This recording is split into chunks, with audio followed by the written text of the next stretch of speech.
Agora sim, vou convidar Gustavo Cruz, que é estrategista-chefe da RB Investimentos. Gustavo, bom dia, obrigada. Que bom tê-lo aqui comigo. Bom dia, eu que agradeço aqui. Bom dia para toda a equipe e para quem nos acompanha. Que bom. Gustavo, eu acabei de citar aqui essa preocupação de que ano que vem, apesar de ter havido uma mudança na estimativa para o IPCA do ano que vem, uma sinalização de uma leitura de que a inflação pode ter uma redução mais estrutural, seria ainda um terceiro ano de não cumprimento da meta do Banco Central. O mercado está mais preocupado com isso ou entende que isso não é exatamente o objetivo hoje, que o objetivo é controlar a inflação? Acredito que terceiro ano de um Banco Central que acabou de se tornar independente é bem negativo e pode pesar, principalmente no time, no prazo que o Banco Central pode começar a pensar em reduzir juros. Não é uma sinalização boa, vai ser alvo de muitas críticas de parlamentares que votaram contra a independência do Banco Central, porque realmente depois que virou independente, não consegue entregar pelo menos abaixo do teto da meta, nem na meta, o que gera muitas críticas. Então, se você chegar no primeiro trimestre do ano que vem e as expectativas para 2024 começam a subir, mais pressão para o Banco Central demorar mais para começar a reduzir a taxa de juros em 2023. Portanto, faz sim sentido, o mercado vai colocar nos preços, provavelmente no começo do ano que vem começa a fazer mais contas para 2024 e com isso uma taxa de juros alta por um período um pouco prolongado. Gustavo, a grande preocupação de vocês para o ano que vem é como vão ficar as contas públicas. O novo governo, qualquer que ele seja, e a gente olhando para as promessas dos dois principais candidatos, Lula e Bolsonaro, implica num aumento de gastos absurdo. E o próprio Banco Central tem se colocado ali preocupado com o efeito inflacionário disso. Qual a tua visão, qual a sinalização que você está vendo hoje? Como encaixar as promessas a uma situação de equilíbrio no Brasil? Perfeito. Acredito que qualquer que seja o vencedor dessas eleições vai ter que endereçar a questão do que fazer com o teto de gastos ou com uma nova regra. Qual vai ser essa regra? Por enquanto, a gente só tem hipóteses. E com hipóteses, o mercado devolve volatilidade, devolve incerteza e os preços ativos são penalizados com essa incerteza.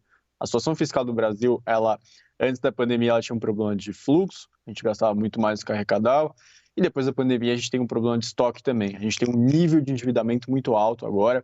Portanto, essas duas faces do endividamento brasileiro vão ter que ser abordadas nos próximos 4 anos pelo próximo presidente. Então, dito isso, passadas as eleições, vai ter que ser colocado na mesa qual é a ideia do vencedor das eleições sobre o que vai ditar o fiscal nos próximos anos. Porque nos últimos anos, mesmo com o teto de gastos, nós vimos buscas por manobras para tentar gastar a parte do teto de gastos, deixando perdendo a credibilidade um pouco da regra do teto ano após ano, e por isso o Banco Central acaba colocando sempre no seu comunicado, na sua ata, que é um tema. Se o fiscal está mais incerto, quem empresta dinheiro para o governo brasileiro, seja ele brasileiro, seja ele investidor estrangeiro, ele cobra uma taxa maior, ele vai cobrando uma taxa cada vez maior, porque fica com um temor de que um momento vai ficar tão inadequado, tão difícil para o governo brasileiro honrar os seus compromissos, que aí ele pode ter um problema em ter emprestado para o Brasil. Gustavo, a gente gastou boa parte hoje do Money trazendo o que está acontecendo na economia internacional. Você deve ter acompanhado aí parte disso. E claro que estamos numa semana mais esvaziada de indicadores aqui no Brasil. Aproveitamos para trazer um pouco mais, jogar um pouco mais de luz sobre o que está acontecendo lá fora, porque realmente é surpreendente a gente assistir ao presidente da França pedir congelamento de preços. A Alemanha, que é talvez uma das economias mais eficientes do mundo, sendo a mais penalizada e a mais fragilizada por causa da crise energética, da guerra na Ucrânia. Como é que isso tudo influencia no Brasil? Assim, qual a tua visão para o que está acontecendo lá fora e como é que isso tudo influencia o Brasil? Pode influenciar de uma certa forma positiva, no sentido de que os outros bancos centrais começando a subir juros e as economias desacelerando, você tem o que a gente está observando, por exemplo, nos mercados futuros de commodities, nos mercados de petróleo, que foram uma volta ao patamar pré-guerra da Ucrânia com a Rússia. Se esses preços internacionais estão mais baratos, o Brasil que pratica eles e não coloca nenhuma restrição para produtores locais, acaba tendo uma inflação um pouco menor por conta de preços que a gente compartilha com outras partes do mundo.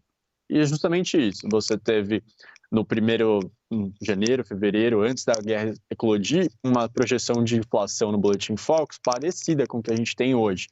Ainda um pouco menor, mas de qualquer forma em níveis bem mais baixos, que, como você comentou, aqueles que chegaram a 10 no auge da guerra, das projeções internas. Com as commodities conseguindo normalizar, você tem aqueles corredores para escoar a produção da Ucrânia, e você acaba com a desconfiança de que vai faltar alimentos em algumas regiões do mundo. É claro que você ainda tem um pós-pandemia com vários países protecionistas, não deixam escoar a produção para outros quando tem momentos de incerteza. Mas você voltar àquela sensação de normalidade ajuda. Então, as economias maiores pedindo esses racionamentos, eles também vão nessa direção.